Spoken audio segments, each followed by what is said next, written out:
Greetings from the beautiful sanctuary of Hillside Covenant Church. Gosh, I miss worshiping here with you.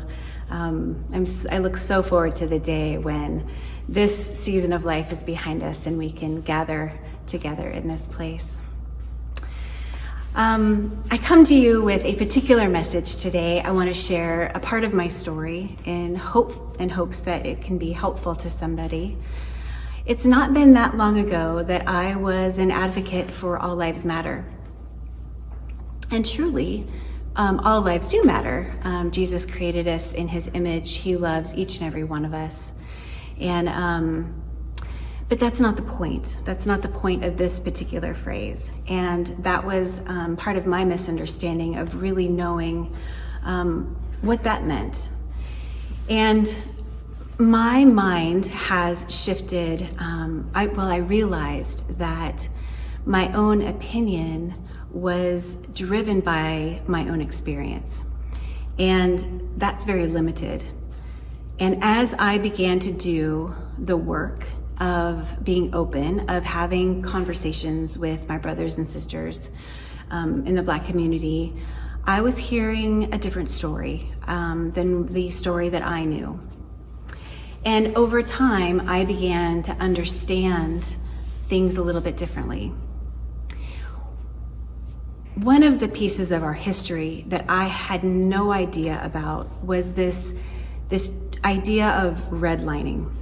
And I'm going to give you the Cliff Notes. If you've never heard of it, it's really important that you know what redlining is. But to suggest that all of us have had the same opportunity in this beautiful land of the free is just not true. If you were someone of color, it was very difficult to get a bank loan, even if you had a decent job. And even if you could get a decent job, you could not buy a house in a particular neighborhood. You were stuck in a poverty level housing. In fact, if you live in an older and established Walnut Creek neighborhood, if you pull up your housing documents, you may very well find in small print that your home was not allowed to be sold to someone of color. Now, that wasn't the language that will be on that document. It's something a little more extreme that I'm not going to say on film, but that's the truth. And the problem with that is all over America. If you were a Black man who had a good job and wanted to raise your kids in a good neighborhood, in a white neighborhood, you could not. By law, they could not sell you the house. And where that becomes a problem is because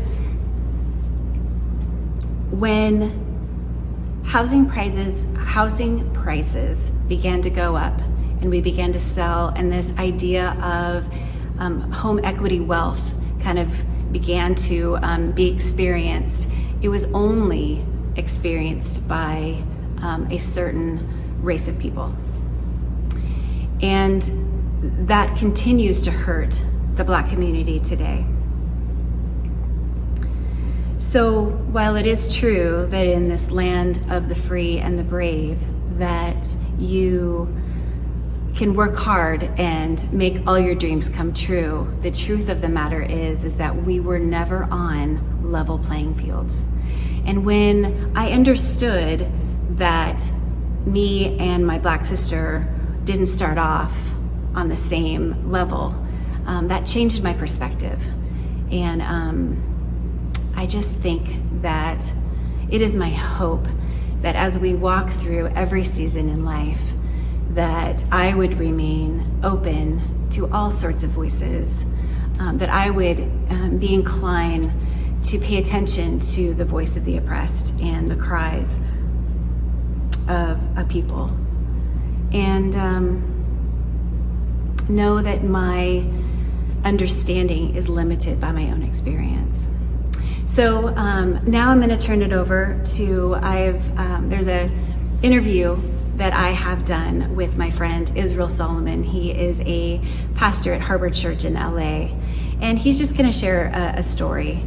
And the story does have something to do with the police, but what I want to make really clear is I am really bummed that there is a push to defund the police. That is an extreme way of thinking and living, which is part of the problem in our whole culture, and that is extreme thinking, that you have to be a Christian in order to be a Republican and vice versa. Like, when we live and think in extremes, it doesn't benefit us, and we miss the truth that's in the middle. And so I just want to formally say that I don't believe that our racial issue is a police issue.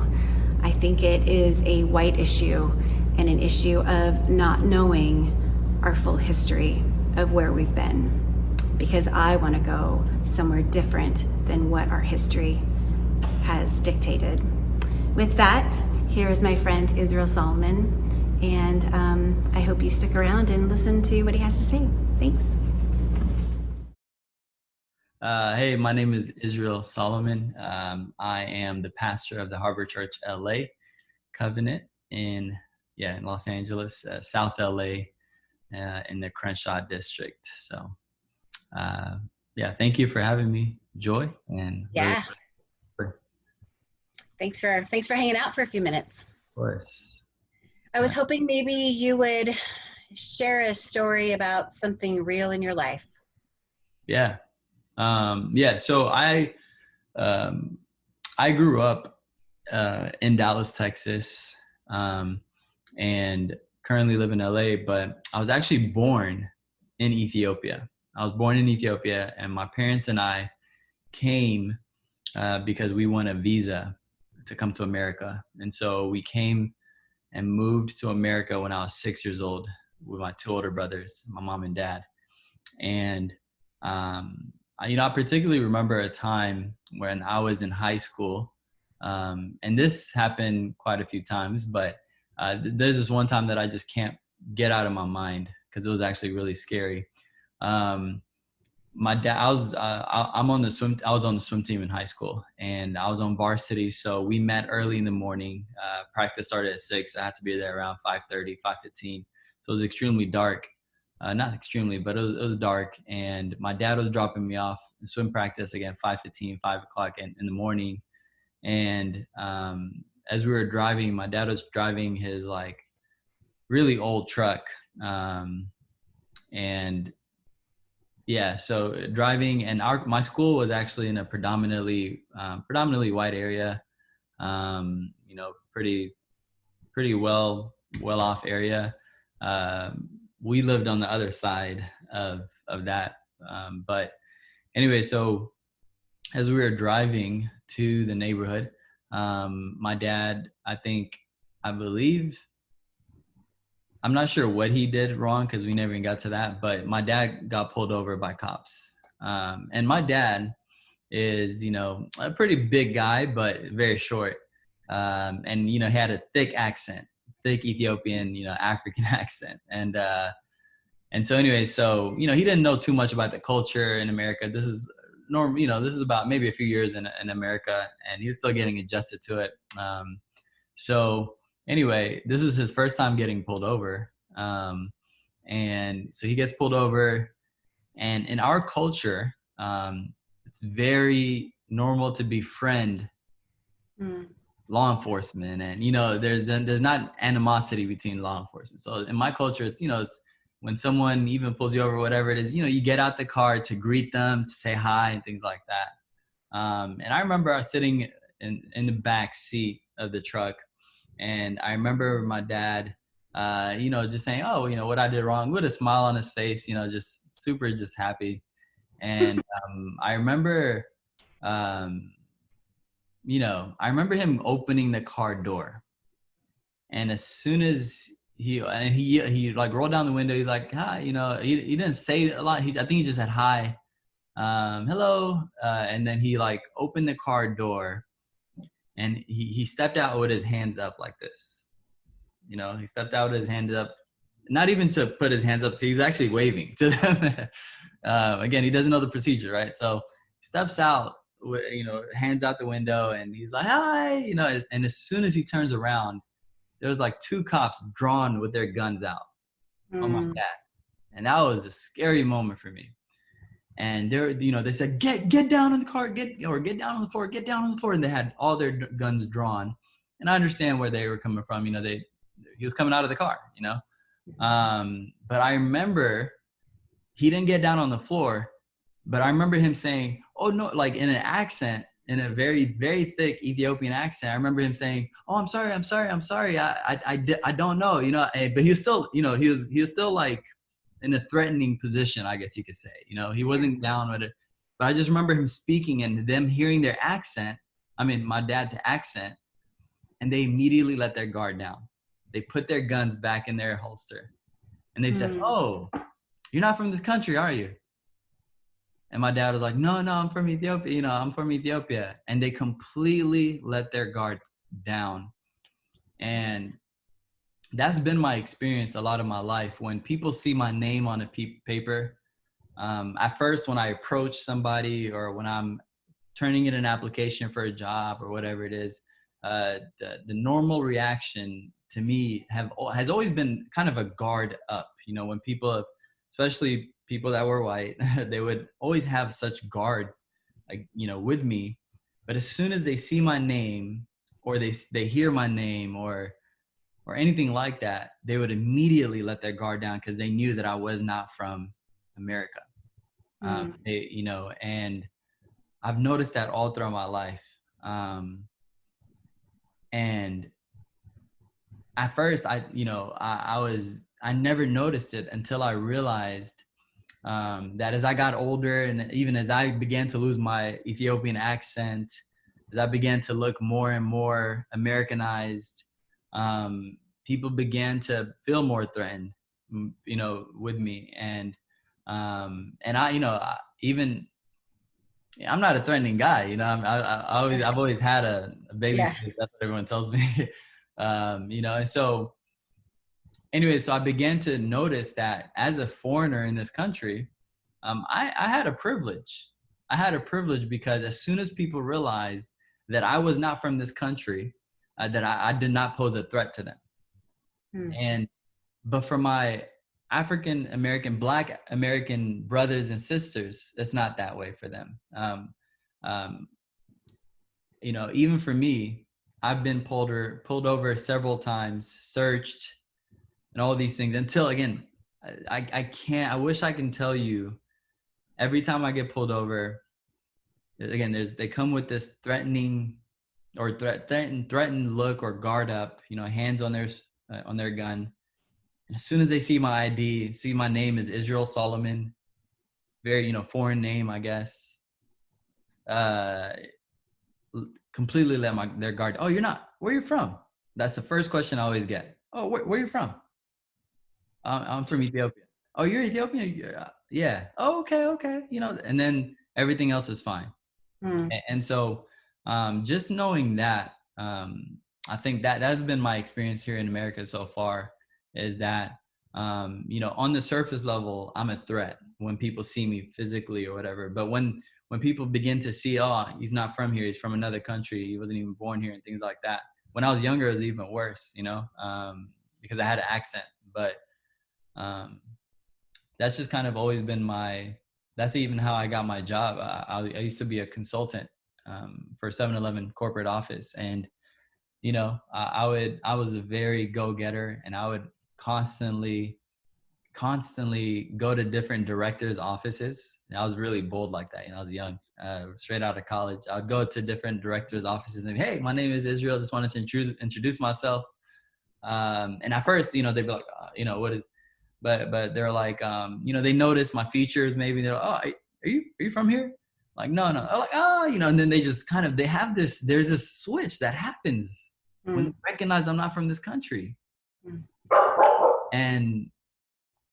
And again, that's been my story my whole life. And it's been unfortunate to be able to see my Black American friends and family members who may not, who don't have the same experiences as me. They don't have the opportunity to have other people let their guard down because they see their name, or they see their facial, their facial texture or whatever it is, and their hair texture and things like that. And it's always been like that for me. And so I grew up privileged, but at the same time,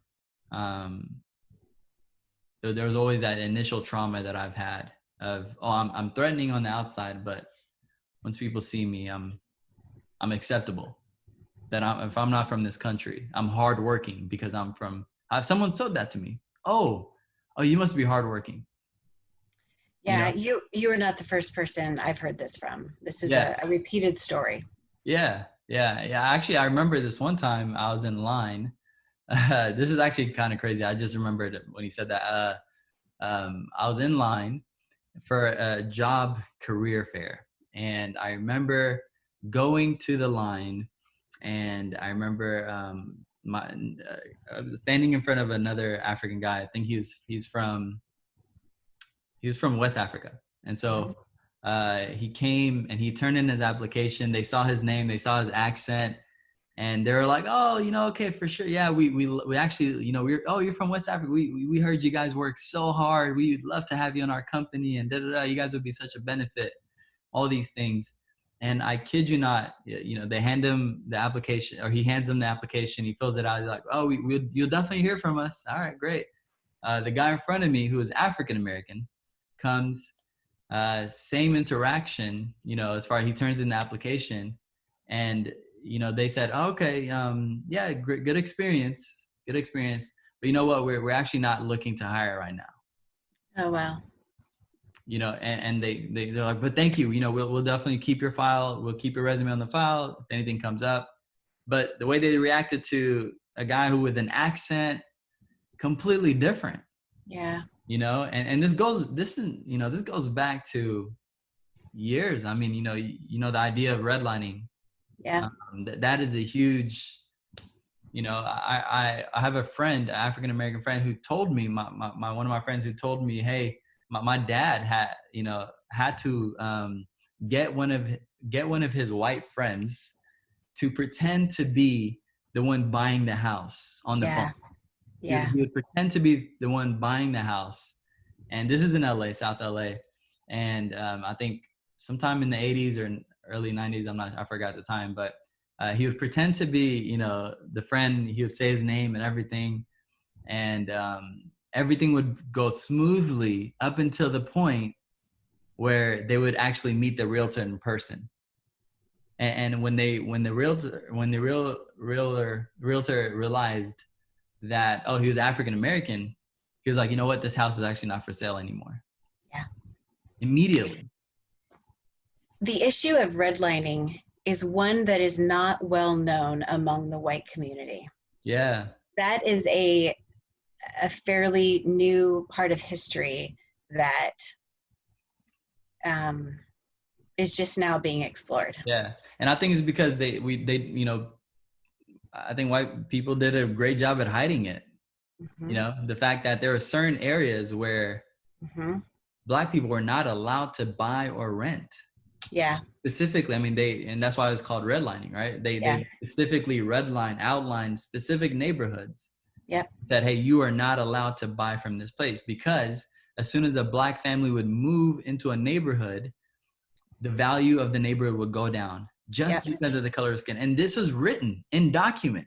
Yeah. In actual home titles. Yes. Yeah. In actual home titles, and so I'm grateful. I am so grateful for my Black American friends that were born here, that were raised here, that, because if it wasn't for their fight, I would not be in this country so freely. It breaks my heart every time someone lets their guard down because they realize that I wasn't born here. Breaks my heart because my brothers and sisters don't get that same privilege. Yeah. And so I think this is much deeper than just races, people who were discriminating. It's not an individualistic racism is not individual. You know, it's not an individualistic thing. It actually started systemically, Right. right? And that produced hate, which produced individualist or individual racism. But it started systemically, right? I mean, the forefathers of this country, I mean, they had slaves as they were writing the Constitution. Yeah. So they weren't writing it for us. And in the Constitution, original Constitution, and all the early documents and files, they would state that a Black person was not a full human. That they were, what was it, like a 3/4 of a human, or like a 1/5 human. Yeah. You know, the rest is property. Yep.